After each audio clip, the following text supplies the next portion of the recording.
It does make a considerable difference to me having someone with me on whom I can thoroughly rely. Welcome to MsMojo. And today we're counting down our picks for the best movies with a mystery at their core, the solution to which is a primary source that drives the plot. A murder or death by misadventure is optional. I couldn't take the chance that you might destroy our tapes. You understand, don't you, Mr. Cole? Our tapes have nothing to do with you. Number 30, Gosford Park. One of Robert Altman's last films, Gosford Park is a brilliant ensemble murder mystery set in 1930s England. Mary! So what's the gossip in the servants' hall? Nothing, milady. An upstairs-downstairs mystery, Gosford Park is a satirical poke at class structures with a classic whodunit twist. Altman's deft direction immerses viewers in the intersecting lives of the characters, and the Oscar-winning script offers biting social commentary. Tell us about the film you're going to make. Oh, sure. It's called Charlie Chan in London. It's a detective story. Set in London. Well, not really. Most of it takes place at a shooting party in a country house, sort of like this one. The story unfolds at an opulent country estate, where aristocrats and their servants gather for a weekend hunting party. When the wealthy host is found murdered, tensions simmer as secrets and resentments surface. Lady Trentham, if you would be kind enough to join us for some questions. If you wish, Inspector. I'm afraid I won't be much help. But I suppose on a day like this, we all have to pull our weight. With a star-studded cast including Maggie Smith, Helen Mirren, and Clive Owen, every character adds a layer to the intricate plot. Lost him, he'll never know me now, my boy. Oh, at least your boy's alive.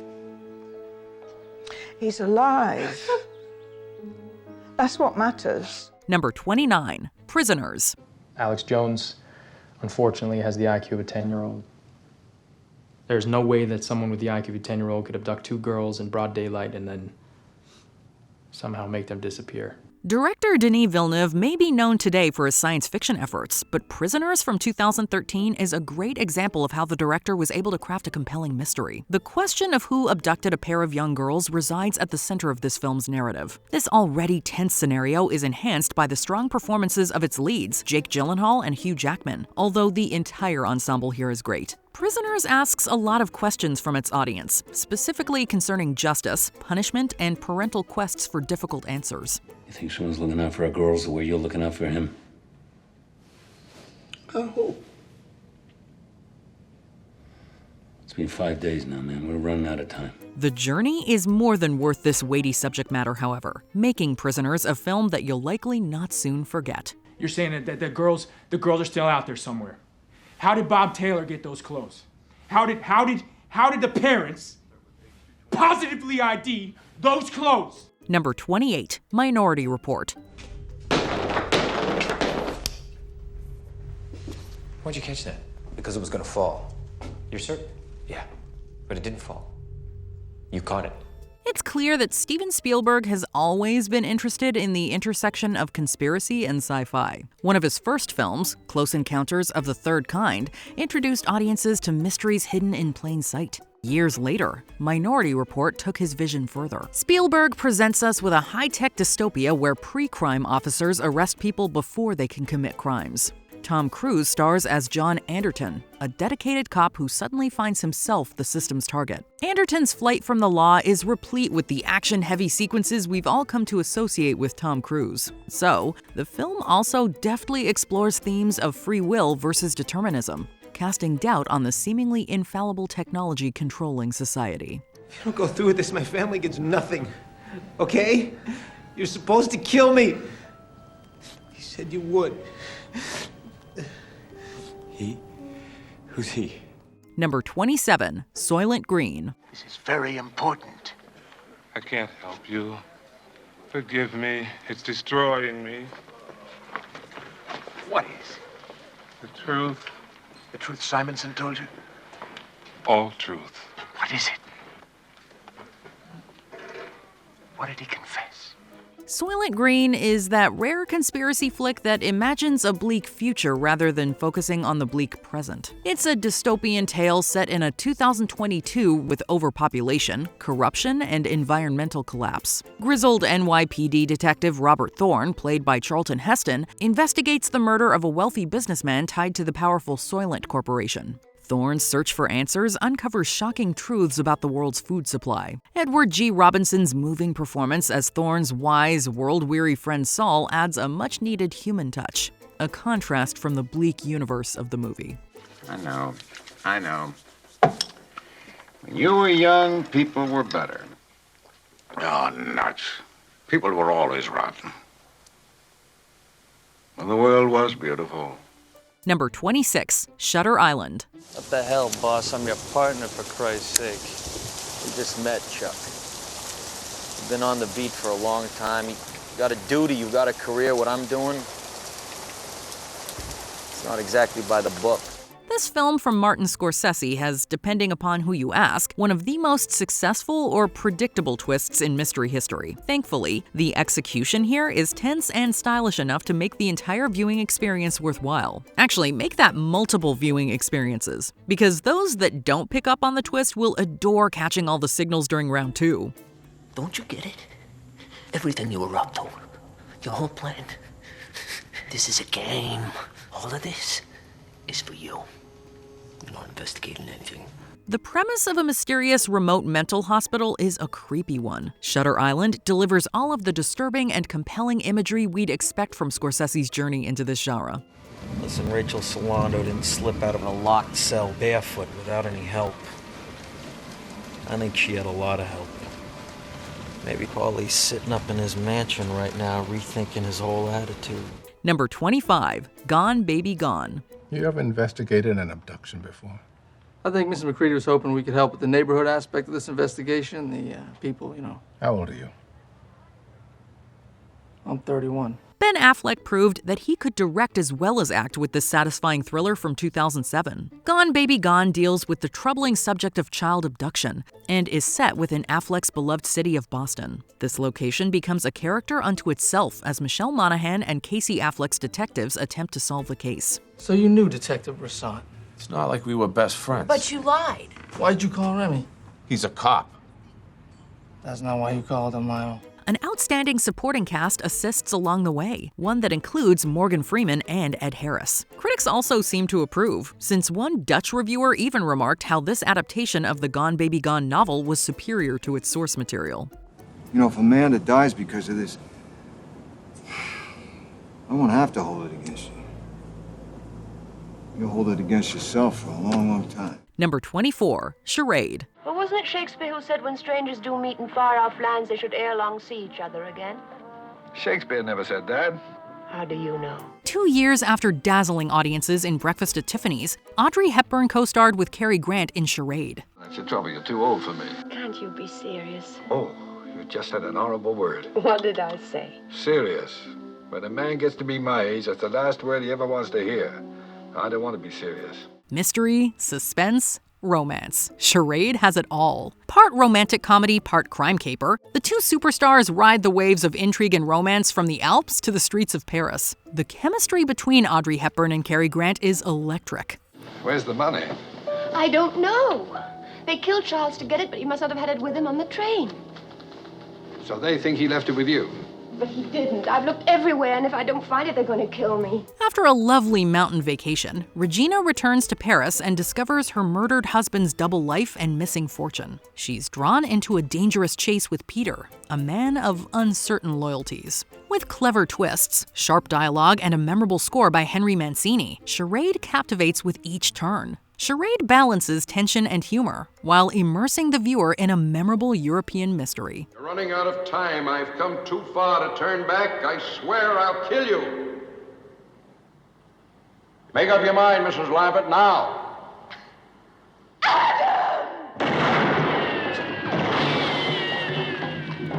Number 23, Memories of Murder.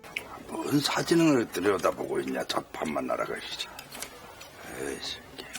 얘들 얼굴을 다 보다 보면은 어느 순간 감이 딱 와. 직감적으로. Before Parasite, Snowpiercer, and The Host, South Korean director Bong Joon-ho gave us Memories of Murder. The 2003 crime drama is based on a real-life string of murders dating from 1986 to 1994. Set in a rural town plagued by a series of brutal killings, the film follows two detectives, an overwhelmed local cop and a big city detective from Seoul. The duo clash as the case grows more complex and elusive. The humor and bleak atmosphere help highlight themes of societal anxiety, corruption, and the tragic futility of justice. 뭐야 이거? 지금 라디오야? 방송 지금 나가고 있나? 네, 생방송.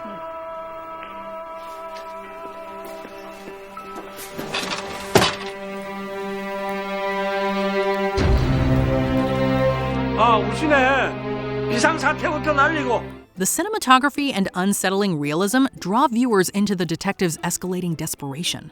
이름 안미선, 28세. 범행 추정 시간은 어젯밤 7시 반에서 8시 사이입니다. 너희 둘이 정신없이 싸우고 있을 때 그때 당했구만. Memories of Murder is fundamentally about the toll of the unresolved trauma of crimes that wouldn't be solved for another 16 years. 내 눈 똑바로 봐.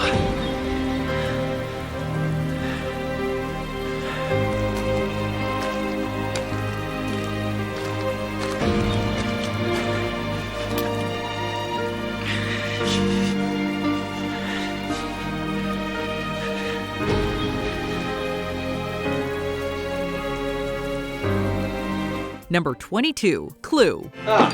May I introduce you? Mrs. White, this is Yvette, the maid. I see you know each other. Who says a murder mystery has to be dark and ominous? This film, based on the classic board game and featuring a Who's Who ensemble comedy cast, brings out the lighter side of murder when anonymous guests at a dinner party realize that Mr. Body has invited them all because he has access to their darkest secrets. I demand to know what's going on. Now, why have we all been dragged up here to this horrible place? Well, I believe we all received a letter.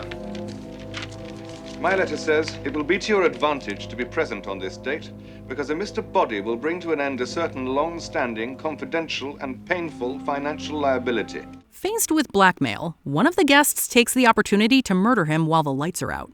Now.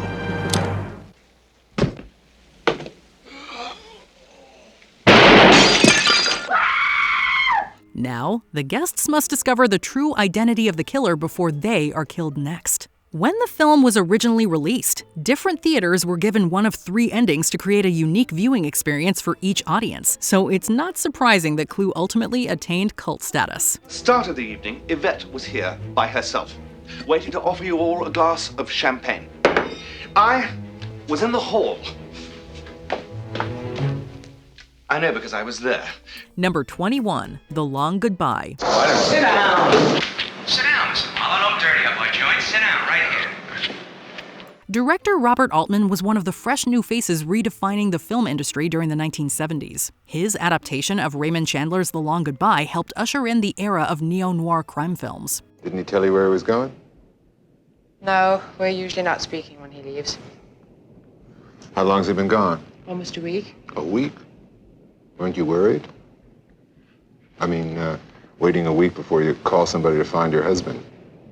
What are you implying, Mr. Marlowe? Eschewing the high-key dramatic lighting for a more realistic look, Altman brings murder into the light of day. Altman's loose improvisational style injects fresh vitality into the classic hard-boiled detective tale. Elliot Gould stars as P.I. Philip Marlowe.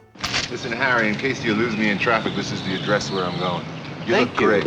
Harry, I would straighten your tie a bit. Unlike Humphrey Bogart's take, Gould's Marlowe is a laid-back yet sharp-witted detective navigating a labyrinth of deceit. With its unpredictable characters, haunting score, and layered storytelling. Do you think it's funny? To steal $355,000 from Marty Augustine? Jack, let me see that knife. Oh, with pleasure, Marty. Give it to me. The Long Goodbye blurs the lines between friend and foe, good and evil. The hell, nobody cares. Yeah. Nobody cares but me. Well, that's you, Marlowe. You'll never learn. You're a born loser. Number 20, Old Boy. 내 15년을 고스란히 갚아주겠다. 한 개씩 뽑힐 때마다 1년씩 남는 거야. We realize that the original Old Boy from director Park Chan-wook was released back in 2003, but if for some reason the twist here hasn't been spoiled for you, well, then our lips are sealed. This South Korean thriller captured the attention of many thanks to a brutal and maddening mystery regarding an imprisonment. 나요. 난 일종의 학자죠. 전공은 당신이고 5대 수학 학자. It isn't until the infamous climax of Old Boy that the reasoning becomes more clear, and the suffering of Choi Min-sik's character is finally revealed. It is a gut punch that feels like a Russian doll of uneasiness and perversion, sending shockwaves through any audience watching Old Boy for the first time. 아저씨 풀어준 이유가요. 복수한다고 막 미쳐서 다니는 꼴이 재밌어서 그런 거 아니었을까? 죽을 때까지 안 가르쳐주면서 죽을 때까지 골려 먹으려고. Number 19, JFK. But rather than admit to a conspiracy or investigate further, the Warren Commission chose to endorse the theory put forth by an ambitious junior counselor, Arlen Specter, one of the grossest lies ever forced on the American people. We've come to know it as the magic bullet theory. The truth behind the JFK assassination has fascinated conspiracy theorists for decades. 30 years after Kennedy was assassinated, Oliver Stone directed JFK, an in-depth and fictionalized look at the investigation. Kevin Costner stars as New Orleans District Attorney Jim Garrison. As he investigates the assassination of President John F. Kennedy, Garrison is forced to question the official narrative. Stone's use of documentary-style footage, flashbacks, and stylistic cinematography pulls viewers into a whirlwind of evidence, suspicion, and paranoia. A fictionalized scene where Garrison speaks with an inside man, X, leaves the viewer wondering who inside the U.S. government may have been involved. Well, that's a real question, isn't it? Why? The how and the who is just scenery for the public. Oswald, Ruby, Cuba, the mafia. Keeps them guessing like some kind of parlor game, prevents them from asking the most important question, why? Number 18, The Thin Man. What's the idea of telling me you knew the Wolf Girl just by sight? That's all I did, Lieutenant. That's the God's truth. Maybe I said hello to her. How are you? Or something like that when I saw her, but that's all I did, Lieutenant. That's the truth. The fiction of Dashiell Hammett has laid the groundwork for countless noir and mystery films in his wake. The Thin Man was just one of Hammett's stories to be adapted to the silver screen, while remaining one of the best from a pre-code era. Hammett's penchant for spaghetti-tied plot threads and hard-boiled dialogue is intact here in The Thin Man. We hear this is getting to be sort of a meeting place for the Wynant family, so we figure we'll stick around just in case the old boy himself should show up. And we see this bird sneak in, we decide to come up. And lucky for you, we did. Yes, I might not have been shot. The fact that normal people just don't tend to speak the way Hammett writes them is inconsequential because audiences will be too busy admiring the film's balancing act of comedy and mystery. The dinner party sequence in particular is essential viewing, both for mystery buffs as well as for those who wish to seek out pre-code Hollywood greatness. The murderer is right in this room, sitting at this table. You may serve the fish. This table. Eat something, you fool. Number 17, Memento. Teddy. Don't believe his lies. He is the one. Kill him. From the critically acclaimed Christopher Nolan, Memento is one of the director's most ambitious departures from the traditional narrative structure. The neo-noir film follows the journey of Leonard, a man searching for his wife's killer despite his anterograde amnesia. John Edward Gamble. This guy told me his name was Teddy. Unable to form new memories, Leonard must utilize a system of photographs and tattoos to keep track of the clues he gathers. Dodd, put him onto Teddy or just get rid of him for Natalie.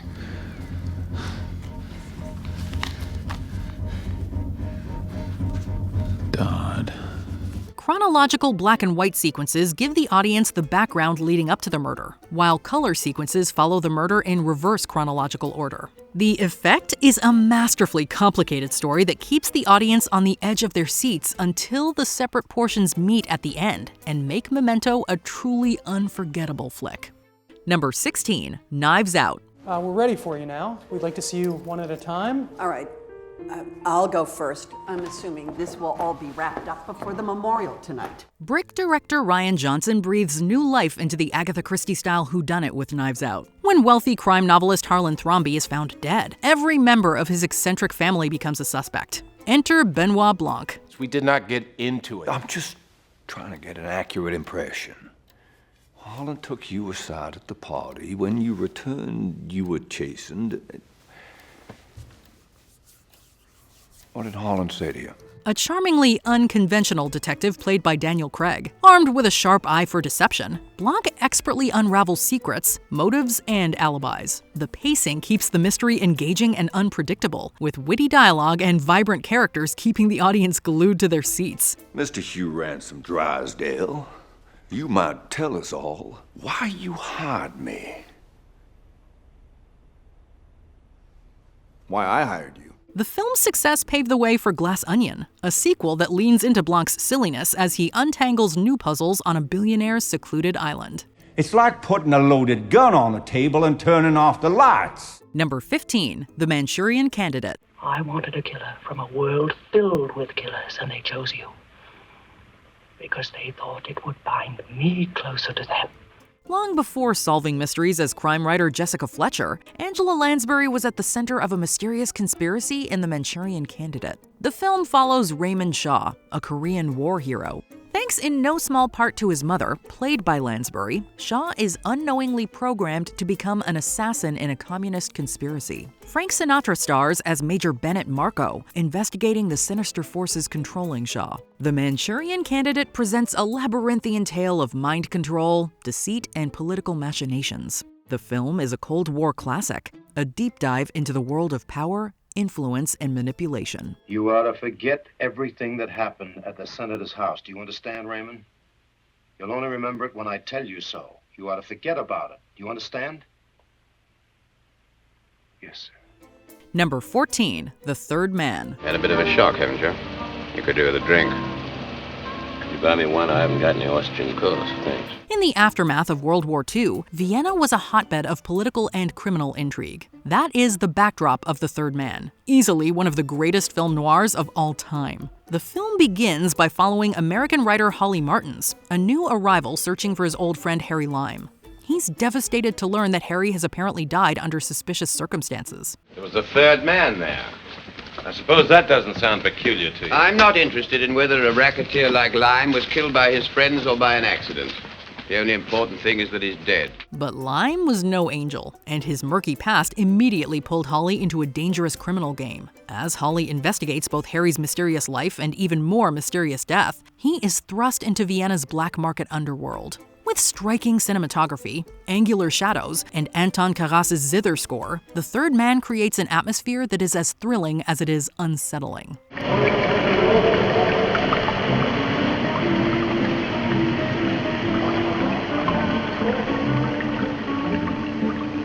Number 13, Murder on the Orient Express. My name is Ratchet.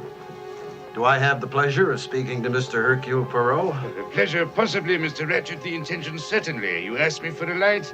I offered you one, and you have not used it. This film is a classic example of the dark house horror genre, except for the fact that it takes place on a train. In this British flick, a group of strangers is trapped in an isolated location due to the amount of snow on the tracks. After a number of threats are made on his life, Ratchet implores Detective Hercule Poirot for protection. Uninterested in taking the case, Poirot declines. 10,000?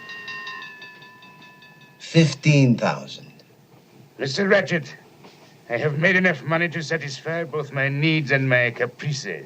I take only such cases now as interest me, and to be frank, my interest in your case is, dwindling. And the next morning, Ratchet is found dead in his cabin. Touch nothing. With the murder on his conscience and a train full of passengers, Poirot must figure out who murdered the well-to-do businessman. And the result is a stylish and entertaining flick.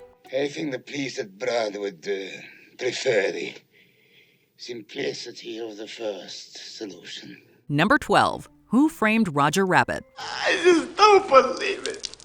I won't believe it. I can't believe it. I shan't believe it. Believe it, kid. I took the pictures myself. She played patty cake. Bugs Bunny meets Mickey Mouse in Who Framed Roger Rabbit, a groundbreaking blend of live action and animation. Aw, poor fella. Yeah, ain't I a stinker? Set in a dazzling 1940s Hollywood where toons and humans coexist, Roger Rabbit is a murder mystery the whole family can enjoy. The story follows down-on-his-luck detective Eddie Valiant, played by Bob Hoskins. Valiant harbors a not-so-subtle bigotry towards toons. That complicates matters as he is reluctantly drawn into a mystery involving Roger Rabbit, a zany toon accused of murder. What begins as a simple case of infidelity explodes into a plot involving corruption, greed, and the fate of Toontown itself. Not my Jessica! Not patty cake! This is impossible! I don't believe it! The film's innovative visual effects wowed audiences and set a new standard for blending animation with live action. That was a pretty funny dance you did for the weasels. Do you think your days of being a sourpuss are over? Only time will tell. Yeah, well, put it there, pal. Number 11, The Fugitive. Put that gun down! Now!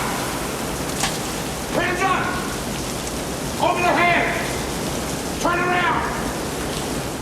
The time just seemed to be right back in the early 90s for this classic 1960s television program to receive a silver screen update. Thankfully, The Fugitive boasts Harrison Ford in the lead as Richard Kimball, a man who is set up for the murder of his wife. The original series was one of the first narrative-driven TV programs to receive a proper payoff and finale. Meanwhile, screenwriters David Twohy and Jeb Stewart successfully update the premise of The Fugitive for the 90s.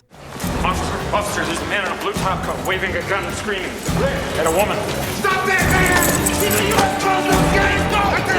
He's a U.S. Marshal! Let him go! Let him go! Co-star Tommy Lee Jones is particularly memorable as the U.S. Marshal who's obsessed with bringing in Kimball. Guilt or innocence be damned. You said, I don't care. He's on the south side. Yeah, Richard, that's right. I don't care. I'm not trying to solve a puzzle here. Well, I am trying to solve a puzzle. 5 seconds location. And I just found a big piece. Number 10, All the President's Men. The story is dry. All we've got are pieces. We can't seem to figure out what the puzzle is supposed to look like. The 2017 film The Post captures the Washington Post's bold decision to publish the Pentagon Papers, a classified history of America's involvement in Vietnam. That battle was only the paper's first skirmish with Nixon. All the President's Men masterfully chronicles the real-life investigation by Post reporters Bob Woodward and Carl Bernstein. With meticulous attention to detail, the film immerses viewers in the reporting process. From painstaking research to late-night calls, the depth of the conspiracy behind Watergate is slowly revealed. The viewer is immersed in the hunt for truth. Each scene drives home the stakes of holding power accountable, crafting a suspenseful, enduring tale of dedication in the face of corruption. How much do you need to know? You trust him? Yeah. I can't do the reporting for my reporters, which means I have to trust them. And I hate trusting anybody. Number 9, The Silence of the Lambs. Good morning. Dr. Lecter, my name is Clarice Starling. May I speak with you? You're one of Jack Crawford's, aren't you? I am, yes. May I see your credentials? In The Silence of the Lambs, Jodie Foster stars as Clarice Starling, an FBI recruit caught between two serial killers. If you didn't kill him, then who did, sir? Who can say? Best thing for him, really. His therapy was going nowhere. She's tasked with seeking the help of incarcerated cannibalistic killer Dr. Hannibal Lecter to catch Buffalo Bill, a brutal serial killer targeting young women. As Lecter and Starling engage in chilling cat-and-mouse conversations, he toys with her vulnerabilities while providing cryptic clues. Oh, we begin by coveting what we see every day. Don't you feel eyes moving over your body, Clarice? And don't your eyes seek out the things you want? All right, yes. Anthony Hopkins and Jodie Foster deliver iconic performances that elevate the film's unsettling vibe. It is a beautiful, slow-burn blend of suspense and complex character studies. The tense pacing, eerie music, and unforgettable dialogues have cemented The Silence of the Lambs as a landmark film. I do wish we could chat longer, but I'm having an old friend for dinner. Number 8, L.A. Confidential. Would you be willing to shoot a hardened criminal in the back in order to offset the chance that some lawyer... No. This entry contrasts the investigative methods of three drastically different detectives in 1950s LA. Ed Exley serves as the righteous hand of the law, agreeing to testify against crooked cops. Justice has to be served. Of course I'll testify. I'm glad you feel that way, Edmund. Most of the men don't. That's because they think silence and integrity are the same thing. Bud White is the hothead with a penchant for roughing up criminals. Jack Vincennes is just in it for the money he can make giving hot tips to tabloids about the latest celebrity arrests. Though their cases differ, the intricate way these detectives work together to solve them has made it both a critic and a fan favorite. Much of the story is based off of real events involving police brutality and gang-related crime, and that realism shows. Captain Smith has been assuming control of organized crime in the city of Los Angeles. This includes the assassinations of an unknown number of Mickey Cohen lieutenants, the systematic blackmail of city officials, and the murders of Susan Lefferts, Pierce Patchett, Sid Hutchins. Number 7. The Parallax View. The committee wishes to emphasize that there is no evidence of any wider conspiracy. No evidence whatsoever.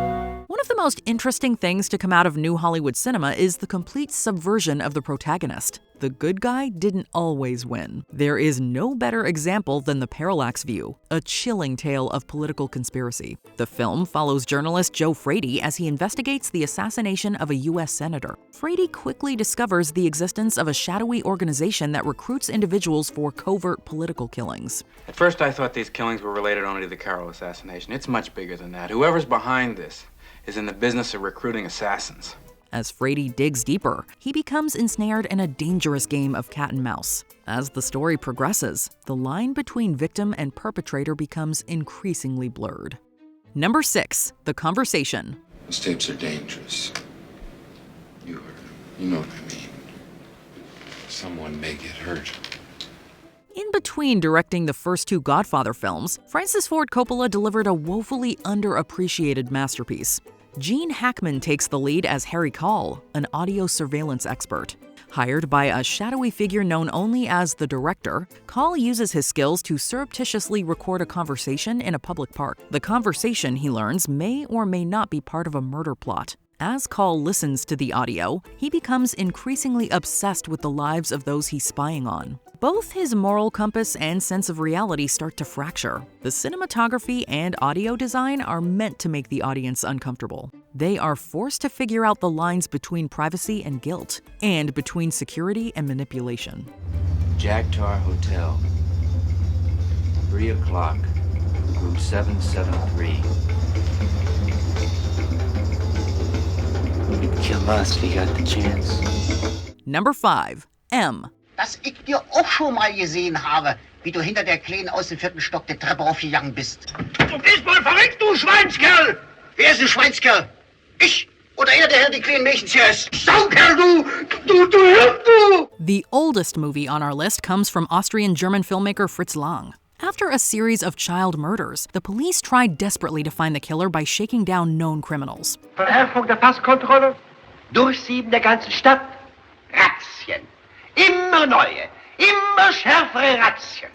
Upset by the interruption of their businesses, the crime bosses take the matter into their own hands. M criticizes the ability of police to catch murderers despite the new forensic tools at their disposal, and warn parents about child neglect. Lang also presents the moral contradiction of criminals, including other murderers, who take it upon themselves to catch the killer. His first sound film, M is also notable for Lang's use of several new techniques that made it a cinematic masterpiece.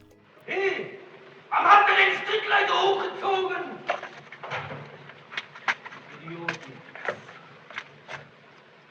Number 4. Zodiac. Is it me? Or does that look like a gun sight? Today's August 1st. He wants his code in the afternoon edition. If the examiner doesn't have the balls to run it, we scoop the bait. Al, this man is talking about shooting 12 people. And not running this might make him do that. The Zodiac Killer was a prolific serial killer who terrorized the San Francisco Bay Area in the late 1960s and 1970s. Seven and the Girl with the Dragon Tattoo director David Fincher depicts the chilling and meticulous exploration of the hunt for the killer. The story follows a trio of obsessive figures: a cartoonist played by Jake Gyllenhaal, a reporter played by Robert Downey Jr., and a detective played by Mark Ruffalo. I'm gonna need elimination prints from your staff. Is anyone here that didn't touch this letter? The three men delve into the killer's cryptic messages and brutal crimes, trying to crack his ciphers and get into his head. Each becomes increasingly consumed by the search for the truth. Fincher's direction brings a slow-burning tension to every frame. It is, at its core, an atmospheric tale of obsession. Darlene Farron worked at the Vallejo House of Pancakes on the corner of Tennessee and Carroll. Arthur Lee Allen lived in his mother's basement on Fresno Street. Door to door, that is less than 50 yards. Number 3, Vertigo.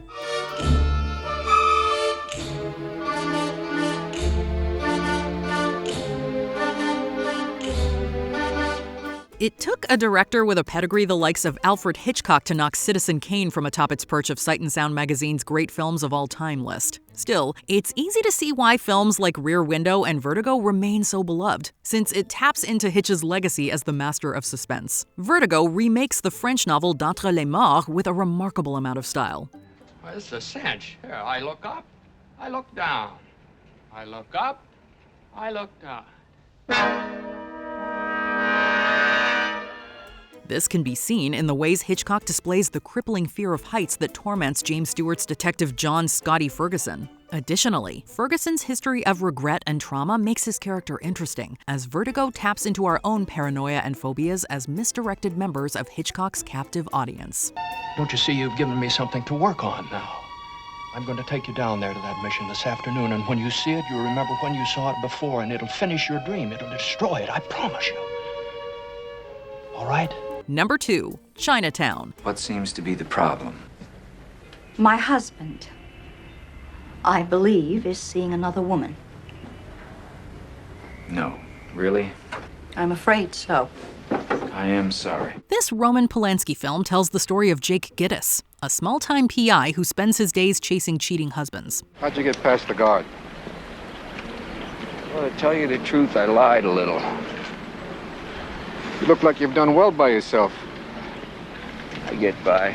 While investigating an engineer for the LA Department of Water and Power, Jake realizes he's been set up. The woman who hired him wasn't the real wife, and the next day, the engineer is found dead in a reservoir. In a place as dry as Los Angeles County, the price of water is going up, and someone is killing to control where it goes. The title symbolizes the feelings of confusion and frustration police often felt while investigating in Chinatown. You're dealing with a disturbed woman who just lost her husband. I don't want her taken advantage of. Sit down. What for? You may think you know what you're dealing with, but believe me, you don't. While the neo-noir flick itself earned 11 Oscar nods and a spot in the National Film Registry. He killed Mulray because of the water thing. I'm telling you, just listen to me for 5 minutes. Oh, lock him to the wheel of that car. Before we continue, be sure to subscribe to our channel and ring the bell to get notified about our latest videos. You have the option to be notified for occasional videos or all of them. If you're on your phone, make sure you go into your settings and switch on notifications.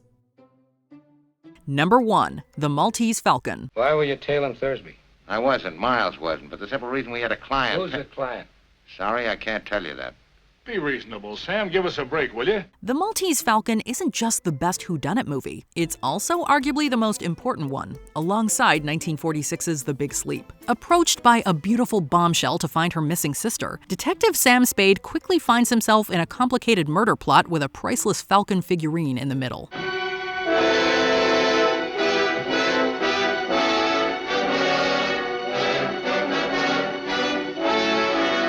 This film is notable for both the top-notch casting of Humphrey Bogart and Peter Lorre, as well as the technical direction of John Huston. Despite The Maltese Falcon being his first film, Huston was also able to use peculiar lighting and unusual camera angles to make it an iconic film. Huston also challenged the physical limits of cameras at the time with intricate flowing shots. We've got to have a fall guy. The police have got to have a victim, somebody they can pin those 3 murders on. 3, but it is only 2 because Thursby certainly killed your partner. All right, only 2 then. What difference does it make? The point is, we've got to give the police... Come, Mr. Spade. You can't expect us to believe at this late date that you're the least bit afraid of the police. All of these aspects combined make it a classic film noir murder mystery you cannot miss. Listen. This won't do any good. You'll never understand me, but I'll try once and then give it up. Which genre do you feel best vibes with a traditional mystery? Let us know in the comments.